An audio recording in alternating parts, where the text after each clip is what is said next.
Hi ಎಲ್ರಿಗೂ ನಮಸ್ಕಾರ. Share market in Kannada ಚಾನಲ್ಗೆ ನಿಮಗೆ ಸ್ವಾಗತ. IT ಸ್ಟಾಕ್ಗಳಲ್ಲಿ ನಮಗೆ ತುಂಬಾ ಸೆಲ್ ಆಫ್ ಕಾಣಿಸ್ತಾ ಇದೆ. 2022 ವರ್ಷ ಸ್ಟಾರ್ಟ್ ಆದಾಗಿಂದ ನಮಗೆ IT ಸ್ಟಾಕ್ಗಳಲ್ಲಿ ಪ್ಯಾನಿಕ್ ಕಾಣಿಸ್ತಿದೆ. ಅಮೆರಿಕಾದ ಟೆಕ್ ಇಂಡೆಕ್ಸ್ ಆಗಿರುವಂಥ ನ್ಯಾಸ್ಡ್ಯಾಕ್ನಲ್ಲಿ ನಮಗೆ 2000 ಪಾಯಿಂಟ್ಗಳಷ್ಟು ಕರೆಕ್ಷನ್ ಆಲ್ ಟೈಮ್ ಹೈಯಿಂದ ನೋಡೋದಕ್ಕೆ ಸಿಗ್ತಾ ಇದೆ. ಇಲ್ಲಿ ಮೇಜರ್ ರೀಸನ್ ನಮಗೆ IT ಸ್ಟಾಕ್ಗಳಲ್ಲಿ ಏನಕ್ಕೆ ಕರೆಕ್ಷನ್ ಕಾಣಿಸ್ತಿದೆ ಅಂದರೆ 2 ವರ್ಷ 2020-21 2 ವರ್ಷ ಕೂಡ ನಮಗೆ ಕೋವಿಡ್ ಇದ್ದಿದ್ದ ಕಾರಣ IT ಸ್ಟಾಕ್ಗಳಲ್ಲಿ ಒಳ್ಳೆ ಒಂದು ರನ್ ಬಂದಿತ್ತು. ಏನಕ್ಕೆ ಅಂದರೆ ತುಂಬ ಜನ ವರ್ಕ್ ಫ್ರಮ್ ಹೋಮ್ ಮಾಡ್ತಿದ್ರು. IT ಬಿಸ್ನೆಸ್ನಲ್ಲಿ ಯಾವುದೇ ಒಂದು ಇಂಪ್ಯಾಕ್ಟ್ ಆಗೋದಿಲ್ಲ ಅನ್ನೋ ಕಾರಣದಿಂದ IT ಸ್ಟಾಕ್ಗಳಲ್ಲಿ ತುಂಬಾ ಡಿಮ್ಯಾಂಡ್ ಇತ್ತು. ಈಗ ಬೇರೆ ಎಲ್ಲ ಸೆಕ್ಟರ್ಗಳು ಪರ್ಫಾರ್ಮ್ ಮಾಡೋದಕ್ಕೆ ಸ್ಟಾರ್ಟ್ ಆದಮೇಲಿಂದ IT ಸೆಕ್ಟರ್ನಲ್ಲಿ ಸೆಲ್ ಆಫ್ ಬರ್ತಾ ಇದೆ. ಹಾಗೆಯೇ ಇಲ್ಲಿ FIIs ಕಂಟಿನ್ಯೂಸ್ ಸೆಲ್ಲಿಂಗನ್ನು ಮಾಡ್ತಿದ್ದಾರೆ. IT ಸ್ಟಾಕ್ಗಳಲ್ಲಿ FII ಹೋಲ್ಡಿಂಗ್ ಕೂಡ ತುಂಬಾ ಜಾಸ್ತಿ ಇತ್ತು.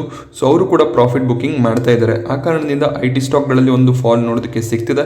ಹಾಗೆ US federal reserve rate hike ಮಾಡ್ತೀವಿ ಅಂತ ಹೇಳಿದ್ದಾರೆ. ಅದರ ಇಂಪ್ಯಾಕ್ಟ್ ಕೂಡ ನಮಗೆ IT ಸ್ಟಾಕ್ಗಳಲ್ಲಿ ನೋಡೋದಕ್ಕೆ ಸಿಗ್ಬೋದು ಅನ್ನುವಂಥ ಪ್ಯಾನಿಕ್ ಇದೆ. ನಿಫ್ಟಿ IT ಇಂಡೆಕ್ಸ್ ನಾವು ಗಮನಿಸಿದಾಗ 11% ಲೈಫ್ ಟೈಮ್ ಹೈಯಿಂದ ಕರೆಕ್ಟ್ ಆಗಿದೆ. ಅಷ್ಟೇ ಅಲ್ಲದೆ IT ಕಂಪನಿಗಳಲ್ಲಿ ಆಟ್ರಿಷನ್ ರೇಟ್ ಅಂದರೆ IT ಕಂಪನಿಯ ಎಂಪ್ಲಾಯೀಸ್ ಯಾರಿದ್ದಾರೆ ಅವರು ಒಂದು ಕಂಪನಿಯಿಂದ ಇನ್ನೊಂದು ಕಂಪನಿಗೆ ಜಂಪ್ ಮಾಡ್ತಿದ್ದಾರೆ. ಈ ಆಟ್ರಿಷನ್ ರೇಟ್ ಏನಿದೆ ಇದು ಆಲ್ ಟೈಮ್ ಹೈ ಇದೆ. 20-25% ಆಟ್ರಿಷನ್ ರೇಟ್ ನಮಗೆ ನೋಡೋದಕ್ಕೆ ಸಿಗ್ತಿದೆ. ಇದು ಕೂಡ ಅಷ್ಟೇ. ಕಂಪನಿಗೆ ಎಂಪ್ಲಾಯೀಸ್ನ ಮತ್ತೆ ಇಂಟರ್ವ್ಯೂ ಮಾಡಿ ಅದರ ಕಾಸ್ಟ್ ಕೂಡ ಜಾಸ್ತಿ ಆಗ್ತಿದೆ.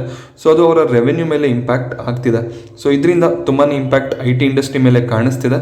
ಇದೊಂದು ಆಪರ್ಚುನಿಟಿ ಆಗಿರುತ್ತೆ. ಯಾರು ಲಾಂಗ್ ಟರ್ಮ್ಗೆ ಇನ್ವೆಸ್ಟ್ಮೆಂಟನ್ನು ಮಾಡಬೇಕು ಅಂತಿರ್ತಾರೆ ಅವ್ರಿಗೆ ಇದೊಂದು ಆಪರ್ಚುನಿಟಿ ಆಗುತ್ತೆ. ಹಾಗೆ ಶಾರ್ಟ್ ಟರ್ಮಲ್ಲಿ ರಿವರ್ಸಲ್ ಕೂಡ ಬರ್ಬೋದು. ಅದು ಕೂಡ ಸಾಧ್ಯತೆ ಇರುತ್ತೆ. ಹಾಗೆ ಭಾರತಿ ಏರ್ಟೆಲ್ನ Q3 ರಿಸಲ್ಟ್ ನಮಗೆ ನೋಡೋದಕ್ಕೆ ಸಿಗ್ತಿದೆ. ಇದೊಂದು ಸರ್ಪ್ರೈಸ್ ರಿಸಲ್ಟ್ ಅಂತಲೇ ಹೇಳ್ಬೋದಾಗುತ್ತೆ.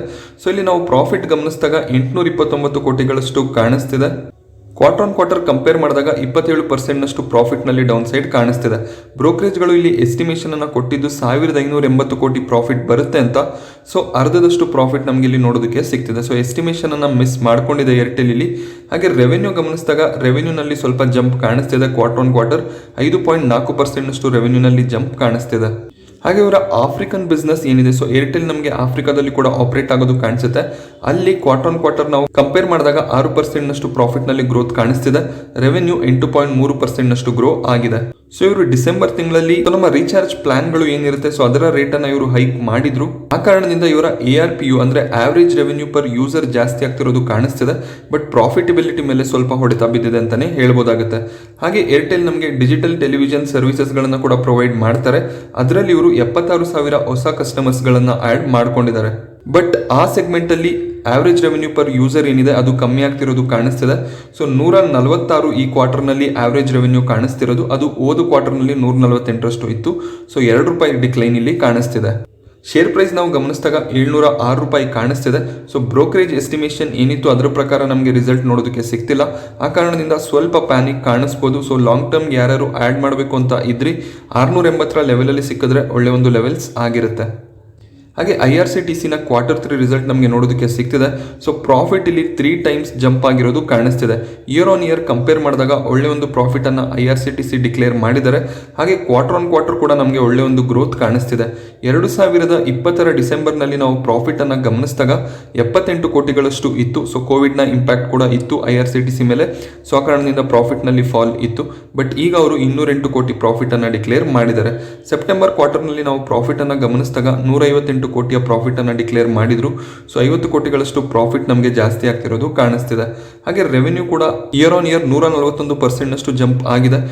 ಕ್ವಾರ್ಟರ್ ಕೂಡ 33% ರೆವೆನ್ಯೂನಲ್ಲಿ ಜಂಪ್ ಕಾಣಿಸ್ತಿದೆ. ಒಳ್ಳೆ ಒಂದು ರಿಸಲ್ಟ್ ಅನ್ನು ಇಲ್ಲಿ IRCTC ಡಿಕ್ಲೇರ್ ಮಾಡಿದ್ದಾರೆ. ಹಾಗೆಯೇ ಕಂಪನಿ ಡಿವಿಡೆಂಡ್ ಅನ್ನು ಕೂಡ ಡಿಕ್ಲೇರ್ ಮಾಡಿದ್ದಾರೆ. ₹2 ಪ್ರತಿ ಶೇರಿಗೆ ಡಿವಿಡೆಂಡ್ ಕೊಡ್ತಿದ್ದಾರೆ. ಹಾಗೆ ಇದಕ್ಕೆ ರೆಕಾರ್ಡ್ ಡೇಟ್ ಏನಿದೆ ಅದನ್ನು ಫೆಬ್ರವರಿ 18ಕ್ಕೆ ಸೆಟ್ ಮಾಡಿದ್ದಾರೆ. ಫೆಬ್ರವರಿ 17 ಎಕ್ಸ್ ಡೇಟ್ ಆಗಿರುತ್ತೆ. 17ರವರೆಗೂ ಶೇರ್ಗಳು ನಿಮ್ಮ ಡಿಮ್ಯಾಟ್ ಅಕೌಂಟ್ನಲ್ಲಿ ಇದ್ದರೆ ನಿಮಗೆ ಇದರ ಡಿವಿಡೆಂಡ್ ಸಿಗುತ್ತೆ. ₹2 ಡಿವಿಡೆಂಡ್ ಸ್ವಲ್ಪ ಕಮ್ಮಿ ಅಂತ ಅನಿಸುತ್ತೆ. ಏನಕ್ಕೆಂದರೆ ಶೇರ್ ಸ್ಪ್ಲಿಟ್ ಕೂಡ ಆಗಿತ್ತು. ಆ ಕಾರಣದಿಂದ ಡಿವಿಡೆಂಡ್ ಕೂಡ ಕಮ್ಮಿ ಆಗ್ತಿರೋದು ಕಾಣಿಸ್ತಿದೆ. IRCTC ನಮಗೆ 838 ಹತ್ರ ಟ್ರೇಡ್ ಆಗ್ತಿರೋದು ಕಾಣಿಸ್ತಿದೆ. ಒಳ್ಳೆ ಒಂದು ಮೊಮೆಂಟಮ್ ಎಕ್ಸ್ಪೆಕ್ಟೇಷನ್ ಇದೆ. ಒಳ್ಳೆ ಒಂದು ರಿಸಲ್ಟ್ ಕೂಡ ಬಂದಿದೆ. ನೋಡಬೇಕು ಯಾವ ರೀತಿ ನಾಳೆ ಶೇರ್ಸ್ ಓಪನ್ ಆಗುತ್ತೆ ಅಂತ. ಫ್ಲಿಪ್ಕಾರ್ಟ್ನ ಕೋ ಫೌಂಡರ್ ಸಚಿನ್ ಬನ್ಸಾಲ್ ಅವರು ನಾವಿ ಗ್ರೂಪ್ ಅನ್ನು ಓಪನ್ ಮಾಡಿದ್ರು. ಸೊ ಈ ನಾವಿ ಗ್ರೂಪ್ ಕಂಪನಿ ಏನಿದೆ, ಸೊ ಇವರು ಒಂದು IPO ನೊಂದಿಗೆ ಬರುವ ಪ್ಲಾನ್ ಅನ್ನ ಮಾಡ್ಕೊಂಡಿದ್ದಾರೆ.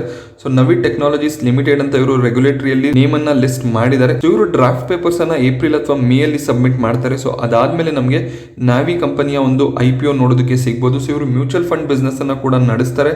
ಅಷ್ಟೇ ಅಲ್ಲದೆ ಪರ್ಸನಲ್ ಲೋನ್ಸ್ ಆಗಿರ್ಬೋದು, ಹೋಮ್ ಲೋನ್, ಸೊ ಈ ಎಲ್ಲ ಸರ್ವಿಸ್ಗಳನ್ನ ಪ್ರೊವೈಡ್ ಮಾಡುವಂತ ಕಂಪನಿ ಆಗಿರ್ತಾರೆ. ಸೊ ಈ ರೀತಿ ಪಬ್ಲಿಕ್ ಆಫರಿಂಗ್ ಅನ್ನು ತರೋದ್ರಿಂದ ಸೊ ಅವರಿಗೆ ಫೈನಾನ್ಷಿಯಲ್ ಕಂಡೀಷನ್ಸ್ ಇಂಪ್ರೂವ್ ಆಗುತ್ತೆ. ಅದನ್ನು ಅವರು ಲೋನ್ ಡಿಸ್ಬರ್ಸ್ ಮಾಡೋದಕ್ಕೆ ಯೂಸ್ ಮಾಡ್ಕೋಬೋದಾಗುತ್ತೆ. ಸೊ ಈ ಒಂದು ಪ್ಲಾನ್ ಇಟ್ಕೊಂಡು ಅವರು ಮಾರ್ಕೆಟ್ಗೆ ಬರುವಂಥ ಪ್ಲಾನ್ಸನ್ನು ಮಾಡ್ತಿದ್ದಾರೆ.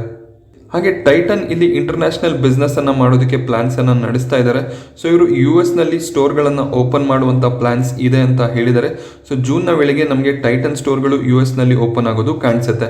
ಟೈಟನ್ ನಮಗೆ ತಾನಿಷ್, ಜೋಯಾ, ಮಿಯಾ ಹಾಗೇನೆ ಕಾರ್ಟ್ಲೇನ್ ಅನ್ನುವಂತಹ ಬ್ರ್ಯಾಂಡ್ ಅಡಿಯಲ್ಲಿ ಆಭರಣಗಳನ್ನು ಸೆಲ್ ಮಾಡುವಂತಹ ಒಂದು ಕಂಪನಿ ಆಗಿರ್ತಾರೆ. ಸೊ US ನಲ್ಲಿರುವ ಇಂಡಿಯನ್ಸ್, ನಾನ್ ರೆಸಿಡೆನ್ಷಿಯಲ್ ಇಂಡಿಯನ್ಸ್, NRIs ಅಂತ ನಾವು ಯಾರು ಕರಿತೀವಿ, ಅವರನ್ನ ಟಾರ್ಗೆಟ್ ಮಾಡಿ ಇಟ್ಕೊಂಡು ಸೊ ಈ ಒಂದು ಬಿಸ್ನೆಸ್ ಅನ್ನು ಅವರು ಸ್ಟಾರ್ಟ್ ಮಾಡಬೇಕು ಅಂತ ಇದ್ದಾರೆ. ಹಾಗೆ ನೆಕ್ಸ್ಟ್ 3 ವರ್ಷಗಳಲ್ಲಿ ನಾರ್ತ್ ಅಮೆರಿಕಾದಲ್ಲೂ ಕೂಡ ಇವರ ಬಿಸ್ನೆಸ್ ಅನ್ನ ಇಂಪ್ರೂವ್ ಮಾಡುವಂತಹ ಪ್ಲಾನ್ಸ್ಗಳು ಇದೆ. ಸೊ ಆಲ್ರೆಡಿ ನಮಗೆ ಮಲ್ಬಾರ್ ಗೋಲ್ಡ್ ಅಂಡ್ ಡೈಮಂಡ್ಸ್ ಆಗಿರ್ಬೋದು, ಕಲ್ಯಾಣ್ ಜ್ಯುವೆಲರ್ಸ್ ಆಗಿರ್ಬೋದು, ಸೊ ಇವರು ಸ್ಟೋರ್ಗಳನ್ನ ವಿದೇಶಗಳಲ್ಲಿ ಆಲ್ರೆಡಿ ರನ್ ಮಾಡ್ತಿದ್ದಾರೆ. ಸೊ ಟೈಟನ್ ಕೂಡ ಇದೇ ಒಂದು ಪ್ಲಾನ್ ನೊಂದಿಗೆ ಬರ್ತಿದ್ದಾರೆ. ಸೊ ಜೂನ್ ನಲ್ಲಿ ಇವರು US ನಲ್ಲಿ ಒಂದು ಸ್ಟೋರ್ ಅನ್ನ ಓಪನ್ ಕೂಡ ಮಾಡ್ತಿದ್ದಾರೆ. Malabar gold and diamonds 40-45% revenue ಏನಿದೆ, ಸೊ ಇವ್ರಿಗೆ ಇಂಟರ್ನ್ಯಾಷನಲ್ ಬಿಸ್ನೆಸ್ ಇಂದಾನೆ ಬರ್ತಿರೋದು. ಕಲ್ಯಾಣ್ ಜ್ಯುವೆಲರ್ಸ್ ಕೂಡ ಅಷ್ಟೇ 30 ಸ್ಟೋರ್ಗಳನ್ನ ಮಿಡ್ಲ್ ಈಸ್ಟ್ ಅಲ್ಲಿ Muscat, Malaysia, Qatar, Dubai, so ಈ ರೀತಿಯ ಕಂಟ್ರಿಗಳಲ್ಲಿ ನಡೆಸ್ತಿದ್ದಾರೆ. ಸೊ ಆ ಕಾರಣದಿಂದ ಒಳ್ಳೆ ಒಂದು ರೆವೆನ್ಯೂ ಅವರಿಗೆ ಇಂಟರ್ನ್ಯಾಷನಲ್ ಆಪರೇಷನ್ಸ್ ಇಂದ ಬರ್ತಿದೆ. ಸೊ ಒಂದು ತಿಂಗಳ ಹಿಂದೆ ನಮಗೆ ವೇದಾಂತದಲ್ಲಿ ಡಿಮರ್ಜರ್ ನ ನ್ಯೂಸ್ ಬಂದಿತ್ತು. ಸೊ ಇವರು ತಮ್ಮ ಮೈನಿಂಗ್ ಬಿಸ್ನೆಸ್ ಅನ್ನ ಗ್ಯಾಸ್ ಬಿಸ್ನೆಸ್ ಇಂದ ಸೆಪರೇಟ್ ಮಾಡ್ತಾರೆ ಅನ್ನುವಂತ ನ್ಯೂಸ್ ಇತ್ತು.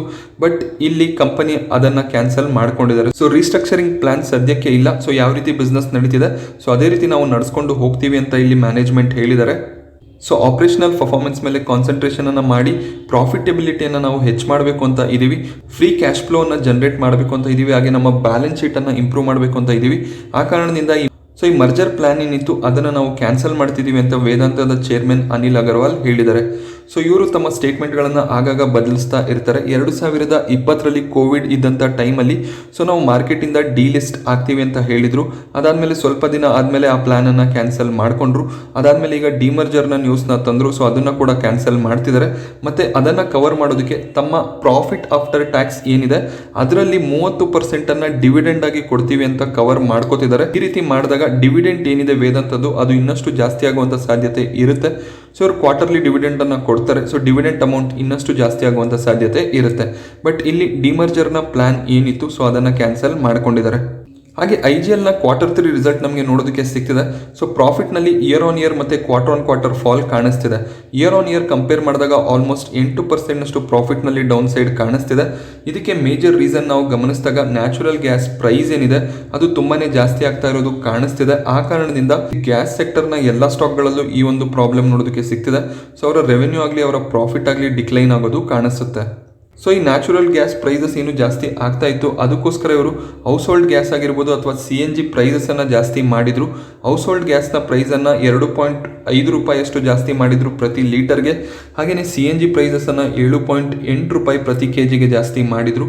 ಬಟ್ ಸ್ಟಿಲ್ ಇಲ್ಲಿ ನಮಗೆ ಪ್ರಾಫಿಟಬಿಲಿಟಿ ಮೇಲೆ ಎಫೆಕ್ಟ್ ಆಗ್ತಾ ಇರೋದು ಕಾಣಿಸ್ತಿದೆ. ಬಟ್ ಇವರ ಸೇಲ್ಸ್ನಲ್ಲಿ ಒಳ್ಳೆಯ ಒಂದು ಗ್ರೋತ್ ಇದೆ.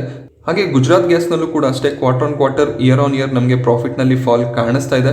ಸೊ ಇಲ್ಲಿ ಆಲ್ರೆಡಿ ಇವತ್ತಿನ ದಿನ ನಮಗೆ 3.28% ಕರೆಕ್ಷನ್ ನೋಡೋದಕ್ಕೆ ಸಿಕ್ಕಿದೆ. ಸೊ ನಾಳೆ ಇನ್ನಷ್ಟು ಪ್ರೈಸ್ನಲ್ಲಿ ಫಾಲ್ ಬರುವಂಥ ಸಾಧ್ಯತೆಗಳು ಇರುತ್ತೆ. ಸೊ ರಿಸಲ್ಟ್ ಏನು ಎಕ್ಸ್ಪೆಕ್ಟೇಷನ್ ಇತ್ತು ಸೊ ಅದಕ್ಕಿಂತ ಸ್ವಲ್ಪ ಕಳಪೆಯಾಗಿ ಬಂದಿದೆ ಅಂತ ಹೇಳ್ಬೋದಾಗುತ್ತೆ. ಹಾಗೆ MGLನ ರಿಸಲ್ಟ್ ಕೂಡ ಇವತ್ತು ಬರೋದಿದೆ.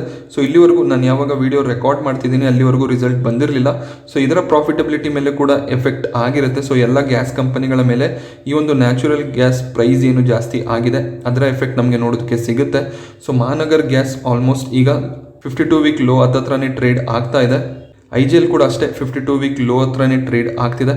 ಸೊ ಎಲ್ಲ ಗ್ಯಾಸ್ ಕಂಪನಿಗಳಲ್ಲೂ ನಮಗೆ ಈ ಪ್ಯಾನಿಕ್ ನೋಡೋದಕ್ಕೆ ಸಿಗ್ತಾ ಇದೆ.